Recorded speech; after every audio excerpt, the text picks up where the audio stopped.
E se o céu realmente pudesse responder?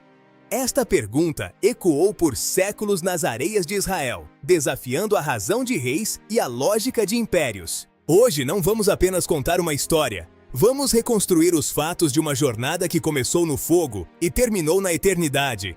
Esta é a investigação completa. O Monte Carmelo não foi escolhido por acaso. Localizado estrategicamente, era o palco perfeito para um confronto de visões de mundo. Investigamos aqui a engenharia do altar que Elias restaurou. Testemunhas descreveram um fenômeno que ignorava a termodinâmica, um fogo que consumiu a água antes da lenha. Como explicar tal anomalia sem uma intervenção dimensional externa? Baal era adorado como o senhor do clima. Para um povo agrícola, ele era o centro da economia. Desafiar Baal era desafiar a própria base financeira de Israel. Investigações arqueológicas revelam a extensão desse culto. Jezabel trouxe de sua terra natal uma estrutura religiosa sofisticada que buscava substituir o Deus de Israel. Samaria era o centro do poder. O rei Acabe tentava equilibrar o legado de seus pais com a modernidade econômica trazida por Jezabel. Elias era o obstáculo entre o trono e o povo. Acabe era o rosto do trono, mas Jezabel era a estrategista. O culto a Baal era o fio condutor de uma nova e perigosa ordem social que Elias ousou quebrar. O contraste era brutal. A opulência dos templos de Baal contrastava com a terra rachada de uma nação que não via chuva há longos e terríveis 3 anos. 3 anos de seca. Investigamos o impacto econômico e social. A terra ruiu, a agricultura parou e o povo buscava desesperadamente por um sinal que os ídolos não podiam dar. O solo de Israel era o espelho da alma do povo, seco, rachado e sem vida. Cada fresta na terra era um grito silencioso por socorro. Onde estava o profeta do fogo? Então surgiu Elias, um homem do deserto vestido de couro, movido por uma convicção que queimava mais que o sol do Carmelo. Ele era a resposta técnica à crise. O desafio no Carmelo foi um ato de inteligência. Elias expôs a fraude dos profetas de Baal diante de toda a nação. O silêncio do céu para eles foi sua maior evidência. O dia inteiro eles clamaram. Investigamos os rituais extremos. Eles se cortavam, gritavam, mas o céu de Baal continuou mudo e o altar permaneceu seco, sem resposta. Elias não tinha medo. Ele sabia que a verdade não precisa de exércitos. Ele lançou a pergunta investigativa. Até quando vocês mancarão entre 2 caminhos? Agora, analisamos o detalhe técnico da água. Em plena seca, Elias mandou inundar o altar. Foi o teste definitivo para descartar qualquer truque humano ou fraude. A água encheu o rego ao redor do altar. Chundiou a imagem 164 horas. 3 vezes ele mandou molhar tudo. O palco estava pronto para uma assinatura divina inquestionável. Elias orou com a autoridade de quem conhece o Criador. Sem gritos, apenas a frequência exata. Responde-me, Senhor. O silêncio precedeu a explosão. O impossível ocorreu. Um raio de fogo branco desceu com precisão, redefinindo as leis da natureza e consumindo tudo diante de milhares de testemunhas oculares. Carne, lenha, pedras, água e até a poeira foram consumidos. Uma assinatura divina que ninguém pôde contestar. A investigação confirma. Foi o ápice da história nacional. A nação caiu de rosto no chão. O medo deu lugar a uma reverência profunda. Mas este milagre despertou um ódio mortal nas sombras profundas do palácio. A identidade foi restaurada, mas a guerra política recomeçava. Enquanto o povo adorava no Carmelo, Jezabel preparava sua cartada final contra o profeta. A chuva veio em seguida, confirmando a palavra de Elias. Mas enquanto a terra recebia vida, o profeta recebia uma sentença assinada em sangue. O thriller começa. Acabe voltou ao palácio e contou tudo. Jezabel não se arrependeu. Ela se enfureceu. Ela assinou o decreto. Elias deveria morrer em menos de 24 horas. Ela não temia o fogo do Carmelo. Ela buscava o sangue do herói. Seu juramento foi pessoal e mortal. Jezabel queria o fim definitivo de Elias. O decreto foi selado. O mensageiro partiu. O herói do fogo era agora o homem mais caçado da terra. Começa o mistério da fuga desesperada para o sul. Por que Elias fugiu? Investigamos a exaustão emocional de quem deu tudo e sente que o milagre não foi suficiente para mudar o sistema. Elias estava esgotado. Investigamos agora a rota geográfica da fuga. Elias não escolheu um caminho fácil. Ele buscou as profundezas do deserto de Judá, um terreno hostil e letal. Cada quilômetro percorrido era um teste de resistência. A arqueologia da região revela cavernas e abrigos naturais que Elias pode ter usado para se esconder das patrulhas de Jezabel. O que acontece com a mente de um homem que acaba de ver o fogo cair? A ciência explica que o pico de adrenalina é seguido por uma queda brutal. Elias vivia o vácuo. Ele correu por quilômetros. Deixou seu servo na fronteira do deserto. Imagê Ezewi. Elias buscava o isolamento absoluto para enfrentar seus próprios monstros. Caminhou mais um dia para dentro do nada, sem rumo e sem esperança. O deserto exterior era o espelho de sua alma devastada pela solidão profunda. Exausto, ele encontrou um zimbro. Ali, o grande herói do fogo desmoronou e pediu para morrer. Basta, Senhor! Investigamos esta honestidade visceral. Cada gota de suor carregava o peso de uma nação. Elias sentia-se um fracasso nacional. Adormeceu sob o arbusto, esperando que o sono fosse o seu fim. O zimbro não oferecia apenas sombra. Investigamos o simbolismo. Suas raízes profundas e amargas representavam o estado atual do profeta. O fim estava próximo. Imagem FET 725+. O céu não enviou sermões. Trouxe alimento e descanso. Investigamos a pedagogia do anjo. Cuidado clínico básico antes de qualquer conversa espiritual profunda. A cura começou. Um toque celestial o acordou. O anjo trouxe o essencial: pão assado e água fresca. O milagre da provisão técnica no meio do nada. Esse é o Imagem Neo 884. Elias comeu e voltou a dormir. Pela segunda vez, o anjo o tocou. Levanta-te e come, porque o caminho será longo demais. A jornada de 40 dias começava aqui. Investigamos a rota. 40 dias caminhando sustentado por comida sobrenatural.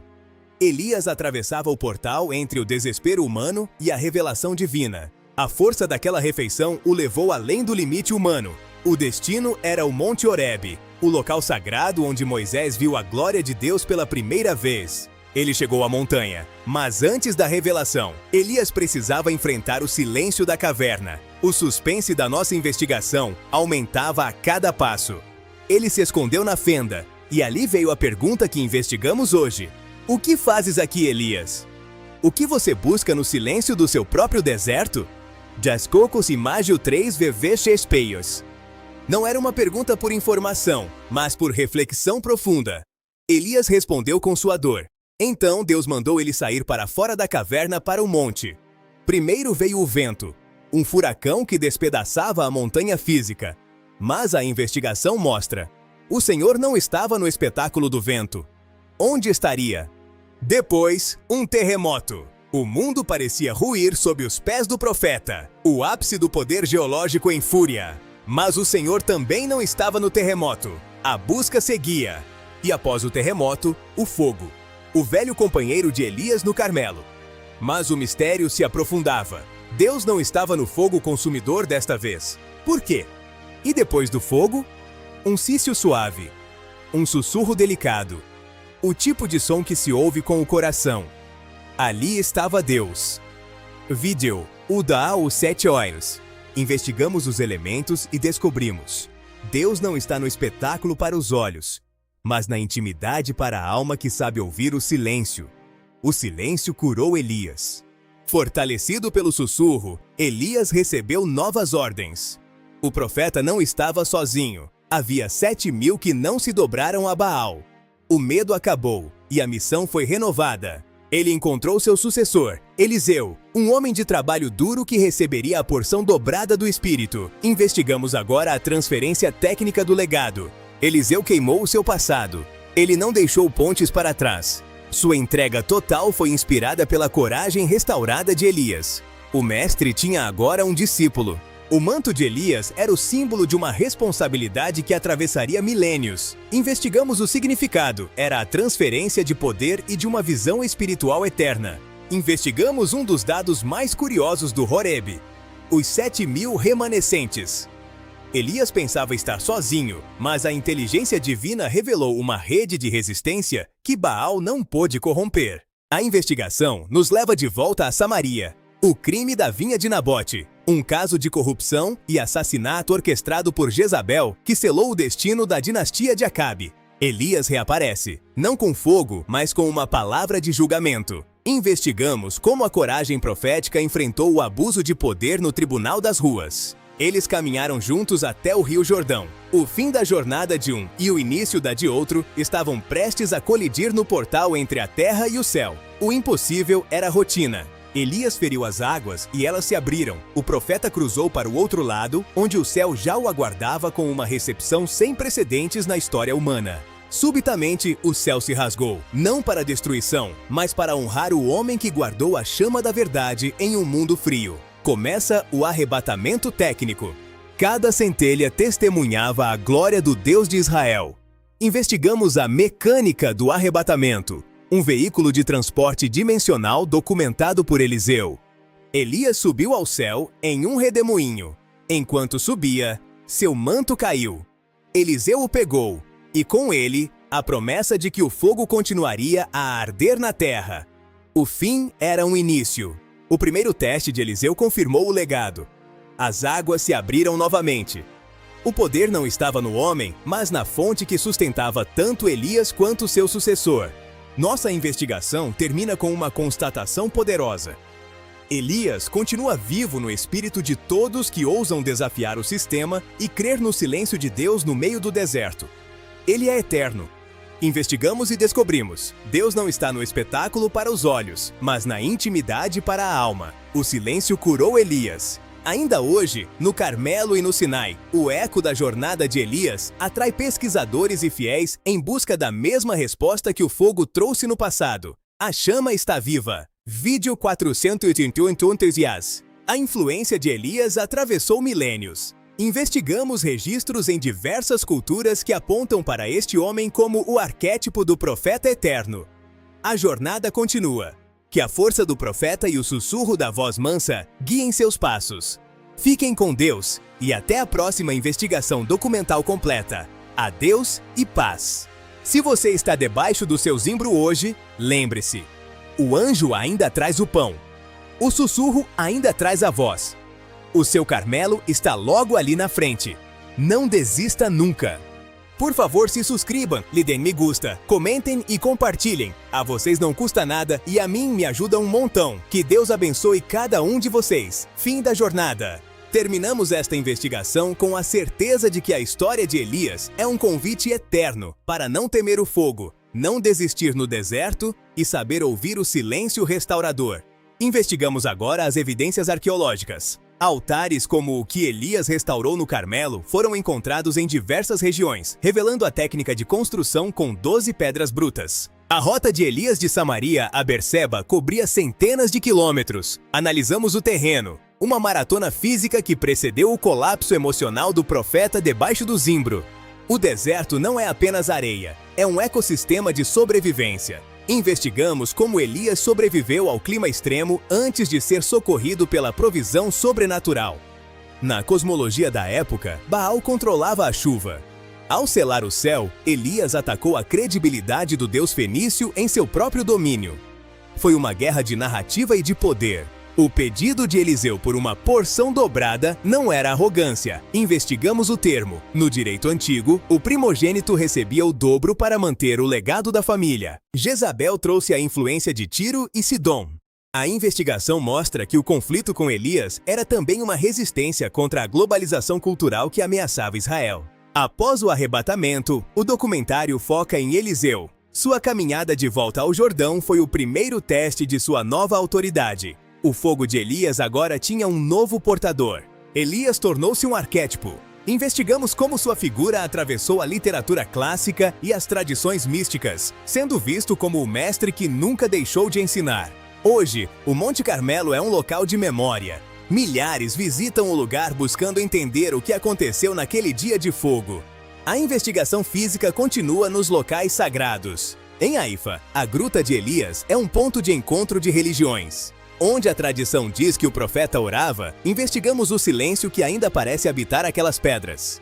O Sinai liga Elias a Moisés. Investigamos o paralelo. Ambos viram a glória de Deus na montanha. Mas Elias descobriu que o silêncio é tão poderoso quanto a lei escrita em pedra.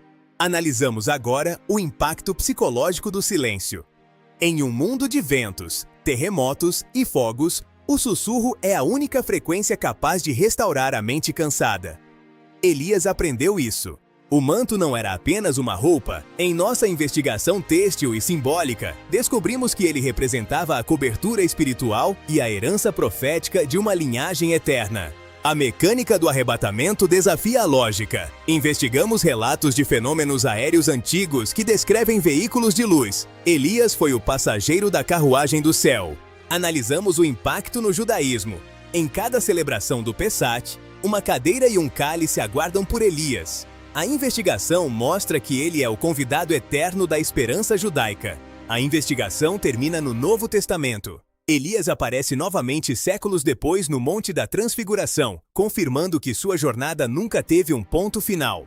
No Islã, Elias é respeitado como um mensageiro da unicidade divina. Investigamos como sua luta contra a idolatria ecoa nas tradições de todo o Oriente Médio até hoje. Nossa investigação de 17 minutos revela que Elias é o símbolo da resiliência, o homem que caiu na depressão, mas foi levantado pelo toque de um anjo e pela voz do silêncio. O espírito de Elias continua vivo em cada um de nós que busca a verdade. Terminamos aqui esta reconstrução épica. Que o fogo e o sussurro guiem você. Até a próxima investigação. Que a paz e o fogo de Elias iluminem o seu caminho hoje e sempre. Fiquem com Deus. Até a próxima jornada investigativa. Adeus.